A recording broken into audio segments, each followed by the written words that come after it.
Magandang hapon Pilipinas, live mula sa Pag-asa DUST, narito na po ang latest sa lagay ng panahon. Mga kababayan, tail end of a cold front ang kasalukuyang nakaapekto dito po yan sa may Southern Luzon. Kaya asahan po natin ang mga pag-ulan sa may bahagi ng Aurora, Quezon, kasama rin po ang Palawan. Sa mga susunod na oras, posible po dyan ang mga may hina hanggang sa katamtamang pag-ulan, dala nga nito nga weather system natin na tinatawag na tail end of a cold front. Samantala, northeast monsoon o hanging amihan ang patuloy na umiiral dito po yan sa may Northern Luzon. So para po sa Cagayan Valley kasama ang Cordillera at dito po sa may Ilocos region, asahan din po natin dyan ang mga mahihinang pag-ulan dala po nitong hanging amihan. Samantala, para dito po sa atin sa Metro Manila at sa nalalabing bahagi ng bansa kasama ang Visayas at Mindanao, asahan po natin ang bahagya hanggang sa maulap na kalangitan na meron kasamang pulupulong pag-ulan o pagkidlat pagkulog lalo na sa hapon o kaya naman ay sa gabi. At panibagong cloud cluster naman po ang binabantayan ng Pag-asa. Ito po ay nasa loob ng ating Philippine Area of Responsibility. Ayon sa Pag-asa, dahil malakas ang pag-iral ng hanging amihan, hindi po posible o hindi inaasahan na magiging isang ganap na bagyo ito nga naturang grupo ng kaulapan. Sa ngayon, wala pa po itong affected areas dahil sa distansya nito mula sa ating landmass.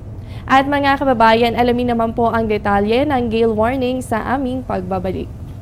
Kainan na! At syempre, hindi kumpleto kapag walang kanin. Almusal, hapunan, sa karinderya, restaurant, only rice, half rice, brown, puti. Sa bahay, opisina, pati sa eskwela. Basta, wag lang may maaksaya. Palay, bigas, kanin, wag sayangin. Bigyang halaga ang mga munting butil upang tayo'y pagpalain ng isang masaganang ani. Isang paalala mula sa Department of Agriculture.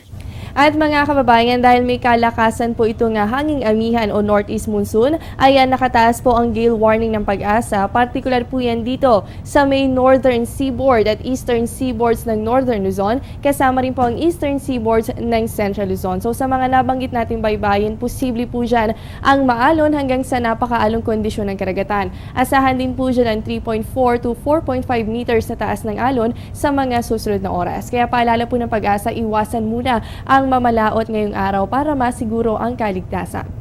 Samantala, dahil pa rin po sa hanging amihan ay naitala po ang mababang temperatura sa bansa. Ngayong araw ng Lunes, una pa rin po ang lista o sa ating listahan ang Basco, Batanes na merong 15.6 degrees Celsius at sinundan po ito ng Baguio City na merong 15.8 degrees Celsius. Kasama pa rin po sa ating listahan ang Malaybalay na merong 17.9 degrees Celsius at ang Lawag na nasa 20.7 degrees Celsius. Kasama din po sa ating listahan ang Tugigaraw na nakapagtala naman ng 22 degrees Celsius. Sa mga kababayan po natin sa mga nabanggit na lugar, posible pa pong bumaba ang agwat ng temperatura sa inyong lugar sa patuloy na pag-iral ng northeast monsoon o hanging amihan sa bansa.